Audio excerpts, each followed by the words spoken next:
I'm Eli. Fuck. I really didn't mean to do it. Hold on. Hey, I'm Vince. And I'm Eli, but on the street they call me Nunchucks. I wasn't expecting nunchucks. All right, just get this part in. Hey, I'm Vince. Hey, I'm Eli. I thought you were going to do the nunchuck thing, dude. Dude. Confessions of a Film Poser! Hey, I'm Vince. Hey, I'm Eli, but on the streets they call me Nunchucks. And we are Film Posers.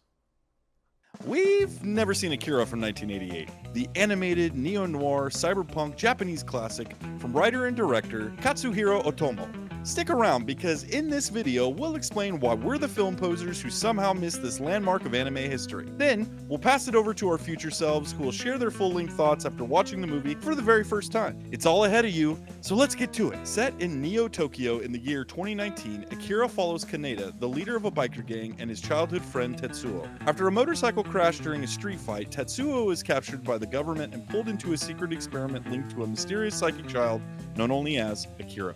As Tetsuo's hidden powers awaken, his abilities spiral out of control, threatening to destroy the city once again, echoing the catastrophic event that leveled Tokyo decades earlier. The film dives deep into themes of power, corruption, rebellion, and the dangerous potential of human evolution. Based on Otomo's 2,000-plus page manga series, Akira was completed before the manga's conclusion, forcing Otomo to condense and reimagine much of his original material. It was an enormous production for its time, costing around 1.1 billion yen, which is about 9 million US, making it one of the most expensive anime films of the 1980s. Hand-drawn with over 160,000 animation cells, Akira pushed animation to new heights, featuring breathtaking detail, dynamic camera angles, and motion that influenced everything from The Matrix to Inception. It also pioneered the use of pre-scoring, recording dialogue before animation, resulting in more natural performances and lip-syncing. Visually, Akira is pure cyberpunk.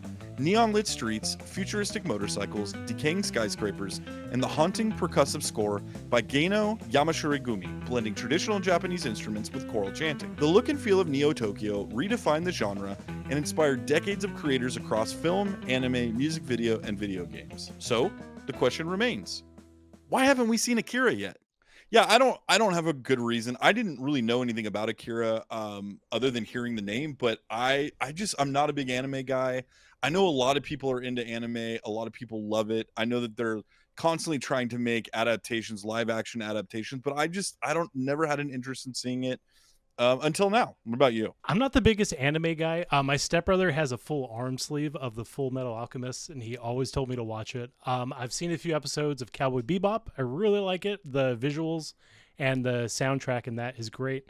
Everything that I've seen about this movie seems like the visuals are going to be outstanding. I'm sure the soundtrack's going to be great. And just the fact that there's so many movies that were inspired by this makes me really excited to check it out. Yeah, that's where I'm kind of at with it. That's a great point. I think that's what I'm most excited about is kind of finding out more about this movie, how many modern movies and blockbusters were inspired, Matrix, Inception. You had mentioned a couple other things, but I'm excited to see, it kind of reminds me of like another Akira Kurosawa, who was a Japanese director who inspired a ton of like 70s, 80s, 90s director, including Spielberg and Lucas and Martin Scorsese and all these people that were hugely influential filmmakers. And so it's been fun kind of going back and watching some of his stuff and seeing how it inspired the modern day Western or American cinema. So I'm going to be looking for that stuff too. I can't wait to see the references. I think you had mentioned before that there was a scene in Nope that was inspired by Akira, and that's kind of what brought your attention to it. What scene was that? Yeah, at the very end of Nope, she's on her little dirt bike or electric motorcycle, and she's going to pretty much take a picture of this. The whole point of that movie is they're trying to take a picture and have proof of a UFO. The very end, it's following her. She figures out that she can take a really cool photo of it and actually have proof and become a millionaire. So she goes and she slides her motorcycle into the area where the camera is. And I guess that's directly corresponding with whatever like one of the best scenes of this movie is.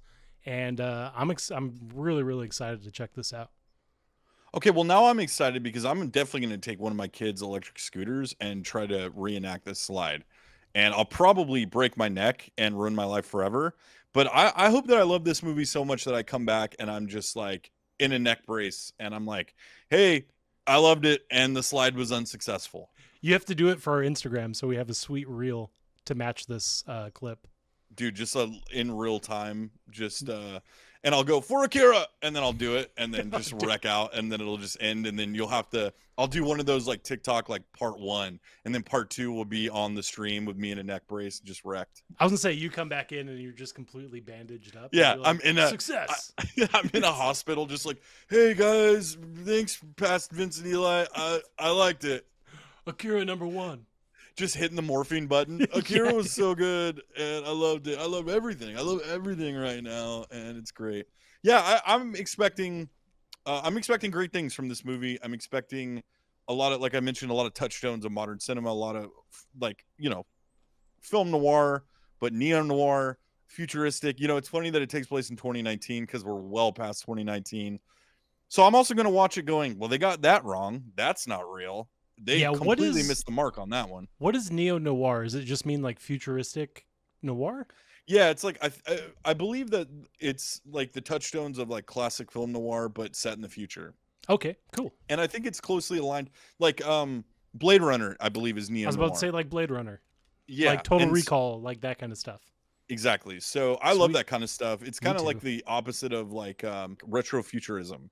It's like kind of like the opposite of that. It's I think a lot of times it's kind of dystopian in nature, but I'm looking for a great world. Like I love movies with great world building. This seems like it's gonna be world building all over the place. Did you ever play Cyberpunk? I played a little bit, the Keanu one, right? Yeah, I think he's in it. The whole like futuristic aspect of that is so cool, and it's completely up my lane. So I am excited to see if this up your lane. That sounds so sexy when you say it. It's completely up my lane. It's up my lane. Like all the hairs on my arms stood up when you said that, and I went, "Good, dude." Okay, and now I'm gonna be watching this going, I wonder if that scene was up his lane. Just put on your sweatpants, dude. That scene was up his lane. All right, well, let's pass it off. I think we got as intimate with it as we possibly can. Yeah. Let's pass it to future Vince and Eli. I hope you guys enjoyed. Eli, rest easy, heal up, and sorry you couldn't nail that slide, bro. And we're back. You survived, dude. How did the slide go? Hey, we watched Akira. It went about as good as I thought it was gonna go. I'm on some heavy painkillers, dude, so I might be a little loopy. That's fine. But I feel like you're gonna be able to carry the show. And I start traction next week. I'm glad to hear it, dude. I'm excited to see the power slide. Did you knock over any kids when you did it? Dude, not only did I knock over some kids, I knocked over some kids that were psychic force sensitive, dude. It was kind of crazy. They were all like very pale and very powerful, very, very kind. They really understood enlightenment, which was crazy. Dude, we watched the movie. We're doing this is the first recording we're doing all in like the same night. So we recorded the first part, we watched the movie. Now we're coming back late at night, very late at night, and recording the second part. What'd you think, dude? What is your initial thoughts of this movie? Fresh, literally watching, sitting down. What are your thoughts? Fresh going into it, I didn't know what to expect. The art style is super graphic at times. I thought it was really cool. I was trying to pick up on the movies that took inspiration from this to try to see what parts of it were like inspired. I didn't get anything from The Matrix. Did you? I never like read any of the Matrix books because it's based off a book, and then I know that they have some animated stuff. I don't know how much of that is inspired by this, but that was my big takeaway is I didn't catch Matrix at all. First of all, I don't think The Matrix started as books. I think it was a creation of the then Wachowski brothers, now the Wachowski sisters. But I definitely saw it in some of the scenes in Matrix where Neo stops the bullets. That was the main one that I saw when and we're gonna have to be careful with some of these names because we're very Californian. But when Tetsuo, when he becomes fully powered and they think he's Akira, we got to correct ourselves from the first part of this because we've been pronouncing it Akira. It's Akira. All right. Yeah. And we're enlightened now. We've seen it. We understand Akira, and probably still going to call it Akira though. Forgive us, but I definitely noticed it there. Yeah, I think it's Akira is cool. I definitely saw the Matrix in there in terms of red pill, blue pill. and kind of the two different societies this post-war. First of all, I enjoyed this movie. I didn't love it as much as I thought I was gonna enjoy it. It is an acid trip of a movie in a way that I was not expecting, which I think is both good and bad. I definitely saw Inception in there, and by proxy, I saw a lot of like Doctor Strange. Didn't inspire Tron because Tron came out before, but I definitely saw some Tron influence in the beginning of this movie and some of the light cycle motorcycle stuff that they were Yeah. doing. Piggybacking what you said, beautiful movie. It's hard to believe that human beings conceptualize this. I don't know what strain mushrooms they were taking in the 80s in Japan, but this crew, these boys took all of it. And I was not expecting it to go from this neo-noir futuristic movie to this absolute acid trip of the second part. But visually, dude, it's one of the more impressive things I've ever seen. And I really dug that. I mean, it was just a feast for the eyes. But I do think that that's probably what also hurts it in the long run. In my overall opinion of this movie, I can see why people love it. I can see why this is kind of the, you know, the jump off point for a lot of people for anime. It definitely, from some of the things I have seen with modern day anime, it definitely looks inspired by that. Yeah, and to piggyback what you said, the beauty of the art, I think, was so strong that it made the acting portions. I think the big thing that I have with watching anime that I can't really get into is the over like exaggerated emotions that all of the characters have. No one's ever Right. talking, they're always screaming. I feel that the background art, just the art in general, but the character acting always takes away from what I'm watching because I start thinking like, oh, that's a weird way of playing that character. And then it just kind of makes it so I never am fully engulfed in any of these anime movies. That being said, this was one of the best ones I've seen. The art was absolutely wild. Like you said, I don't know what kind of mushrooms they were taking, but the imagination that the creators had in going into this and making this story was phenomenal. It's just the anime emotional character acting I just can't get behind, dude, and it's a bummer. Yeah, same for me. The caveat here is we both did watch it dubbed. So if you're a huge Akira fan and you like know for a fact that it's better watching the subs, um, let us know in the comments. Let us know, why it's better. But I agree with you. And I would say that my main complaint of this movie is one, it's so visually awesome, but it makes for a pretty chaotic story that at times is a little breakneck. And they do a good job of blending all these different kind of genres in one movie, but I didn't care about any of the characters. I didn't find the characters to be very likable, and I had a hard time tracking, you know, who am I rooting for here? Not that I need that in every movie. There's some movies, there's some TV shows where there's no hero at all, and you don't necessarily know who to root for, and the morals are kind of gray. But this one, I just like, there wasn't an in for me in a character that I was like really rooting for or hoping to succeed. Now the themes here and the mythology here is very, very heady, dude. Yeah, Were you did it expecting remind that? you? No, did it remind you of Stranger Things at all? A little bit. I mean, I think, yeah, I definitely saw a lot of things that were, have you ever seen the movie? Yeah, it did remind me of Stranger Things. I think in some of the visuals and in some of the stuff with like Eleven and her telekinetic powers. Yeah, the storytelling of the kids and their powers. And I had a note that halfway through I didn't know what Akira was.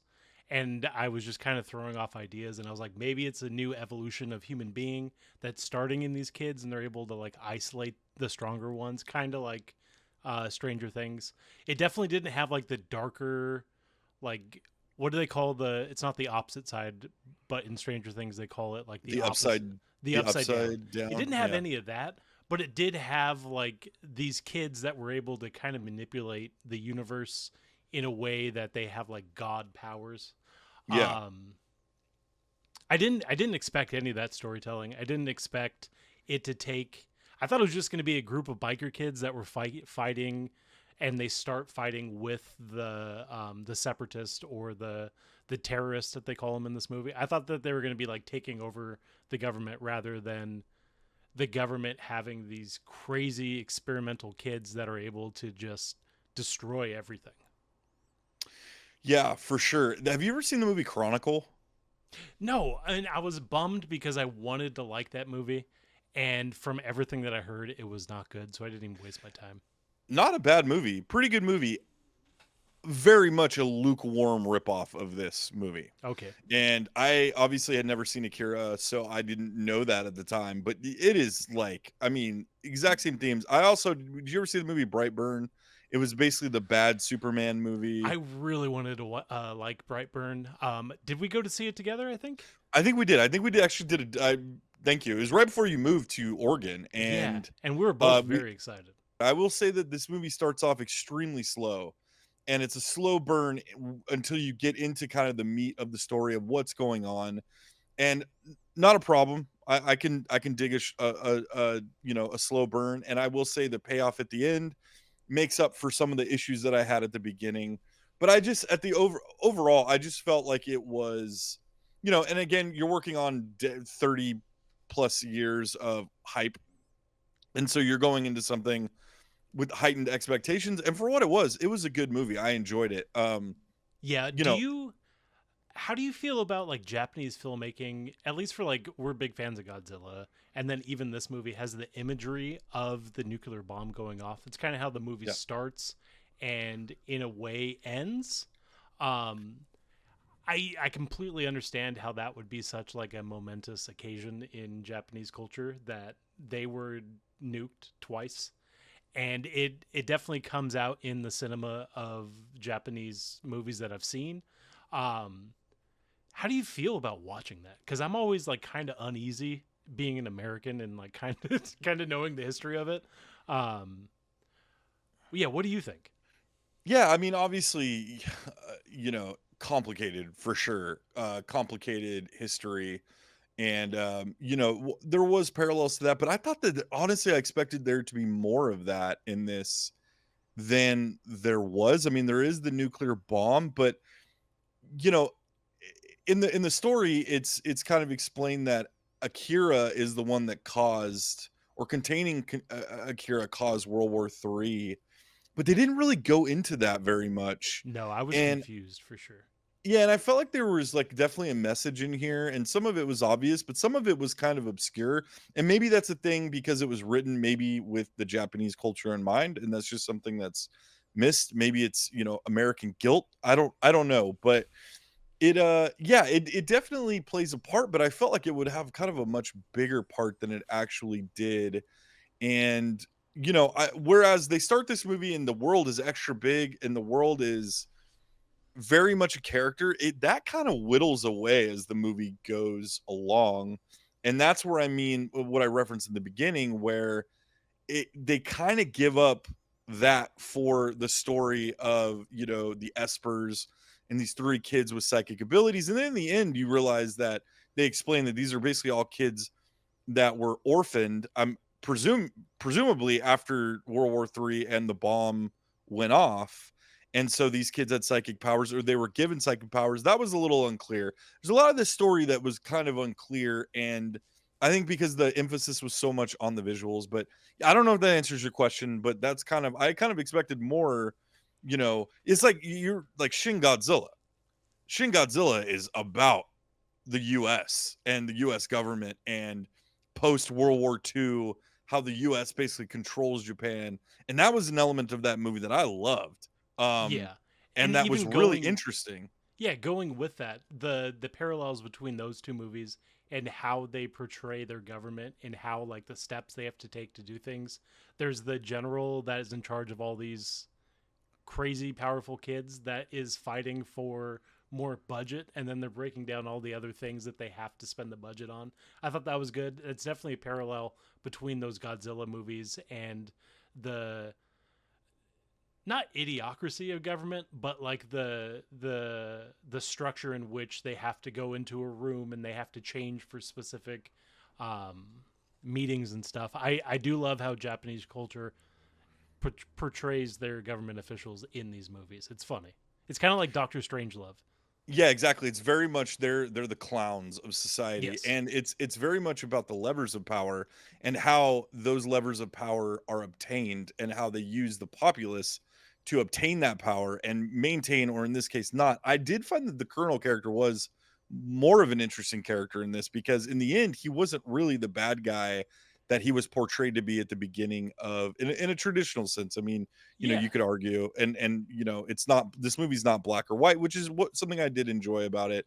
I will say that my expectations of this movie were completely smashed, both good and bad. I mean, I really didn't expect it. Like the final act of this movie, it's a little long. This movie's a little long, and there's huge swaths of it where, because I'm a product of American culture, and I expect the character, the lead character of the movie. I thought the guy on the cover was named Akira, and it was not. It And was not. so, and yeah, so I was a little thrown by that. That was Kaneda, and Which it took me Kaneda. like 25 to 30 minutes. I know that they were saying the character names, but the whole time the Canada guy, whatever, with the pill jacket, I was like, okay, that's Akira, that's our main star.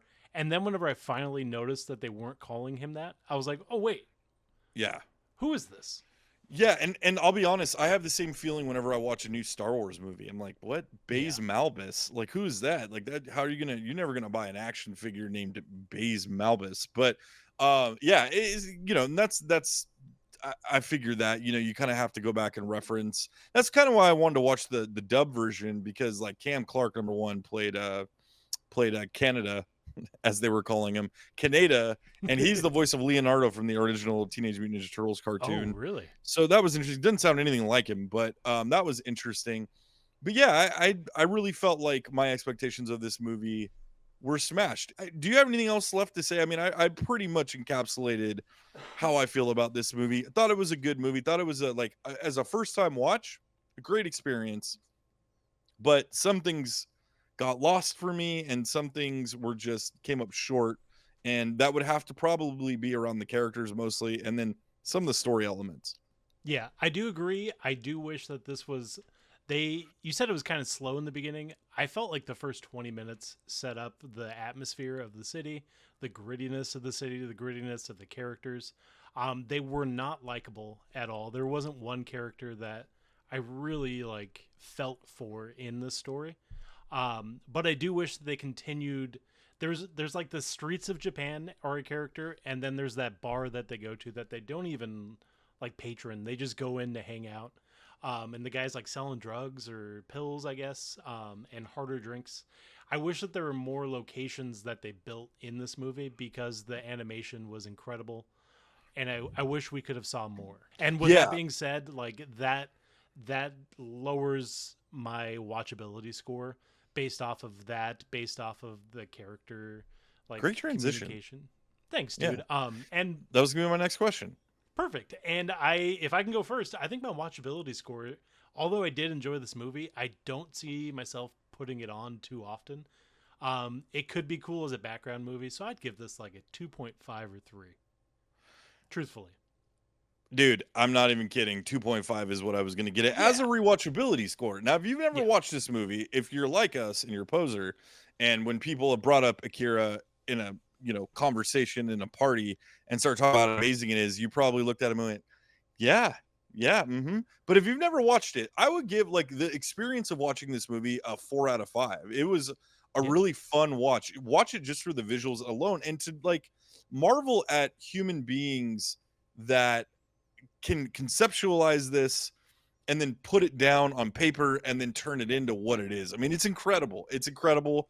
And it puts into perspective. It's like when I watch stuff like this, I'm like, I mean, I've seen some AI produce some wacky things, but you watch something like this and you're like, AI could never do that. Whatever Yeah. this is, like AI cannot do that. There's a difference between the Yet. imagination that built this and then the AI kind of randomness that Yeah. goes into play.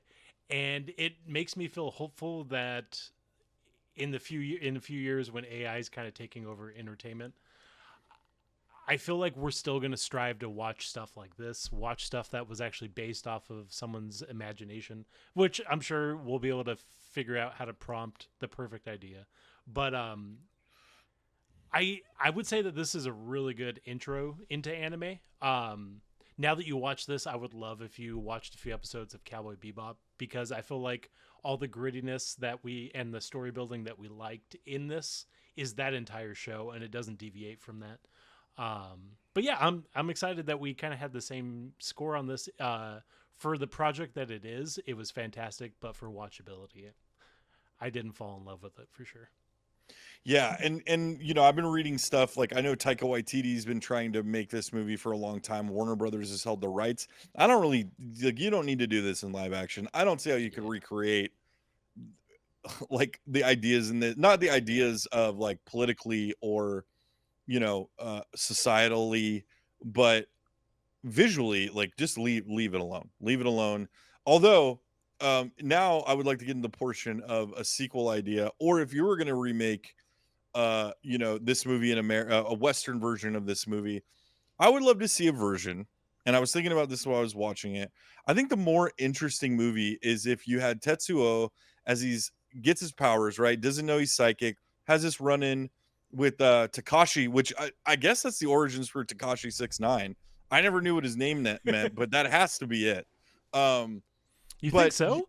it has to be, dude. I mean, it's spelled differently than what it shows in IMDb, but where else? Like, yeah, I'm just gonna go out on a limb and say Okay. Takashi 69's name derives from Akira. But I would love to see a movie where you get all the way up, you know, it's still noir, whatever, neo noir. You get to the part where Tetsuo starts to realize his powers, and then you force him to work at like a yogurt land or a yogurt shop or an ice cream shop. And part of the like the whole rest of the movie is just him trying to contain his frustration with like people going like, "Oh, my ice cream melted and I need another scoop," or "Hey, can I use the bathroom?" Uh there's no toilet paper in the bathroom, and he's just got all of these mundane tasks that he's got to deal with while simultaneously holding, you know, godlike power and the power of Akira, or you know not, I don't really know, but and just see how he deals with that up until the point where he can't handle it anymore. And the third act, much like this movie, he just starts working people, but it starts right there in the yogurt land and He's works its using way his out into the powers. real world. He's Yeah, using his powers to like power wash dishes and stuff.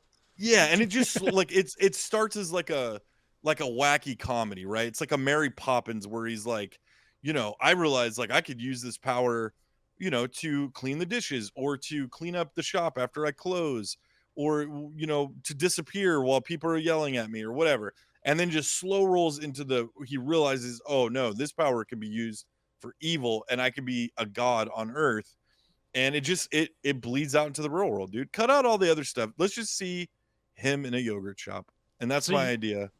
so you wanted to be a John Hughes makes Akira.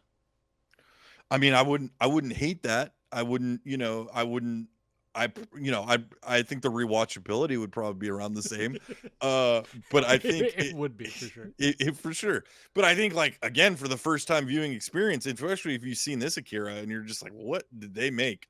But you know, they're constantly remaking anime stuff on Netflix and people are constantly like this sucks. Don't why are you doing this? It doesn't Yeah. capture it even if like you know, anime is not your thing, anime has a very distinct style to it that's undeniable. So to try to recreate that, it's like it's never going to work out. You know, I know people liked what is it? One Piece. That's the Netflix show that I they heard a lot did. of people hated it though. I agree I with heard a you. lot of people liked it. It's So kind of that's what like I'm saying. yeah, it's kind of disrespectful, I think, whenever they make a live action version of this because they always Right. try to do the same anime hair that are either Yeah. terrible wigs or terrible CGI. Yeah. Um, I think your take on did you say that you want that to be the sequel? So it's like after the explosion I and wouldn't even everything? know. I would do it if like you're going to do the American version of Akira. It's Akira in a yogurt shop, dude. That's That's the thing. Like, don't even Soft try to serve remake. Akira? Don't even try to make like a shot for shot remake of that movie. You're not. You're gonna fail. I don't care if you put Taika Waititi. Maybe Taika. Number one, I don't see how Taika Waititi could make that movie. What his strengths do not lend themselves, I don't believe, to the strengths. You know. With that being said, in the early Taika Waititi movies, the character work is fantastic. So I don't know. Maybe he could add that flair to it, but I I think just he could definitely do the soft serve yogurt version of the movie you're saying. Like his yeah. comedy Oh beats yeah. would be super funny. Exactly. And then make it super lighthearted and wacky until it's not. And then when it's not, dude, you mark my words, the rest of that movie, people are gonna go home and be like, oh my god. Dude, when he exploded that bubblegum ice cream all over that kid and blew his head off, like that was incredible. It's like, yep, that's Taika. And then he put a spoon in the skull. It was He put wild. a spoon in it. And he charged the guy. That's the weird part. They don't even charge for extra spoons, but he charged him. That's the kind of power he had. All right, dude. I think that'll do it for us. We enjoyed Akira. Not our favorite movie, but that's okay. We're gonna run into some of these that we don't love, and that's okay. If you disagree with us, sound off. Let us know why you love Akira. If we're pronouncing these names completely wrong, let us know. Spell out phonetically in the comments the way we should be saying it. And again, like always, if this is your first time, thanks for joining us. We appreciate you watching this long. If you haven't hit subscribe, hit like. Thanks, everybody. Bye-bye. By the way, the 4K Blu-ray looked really good, too. It was beautiful. Bye. Confessions of a Film Poser.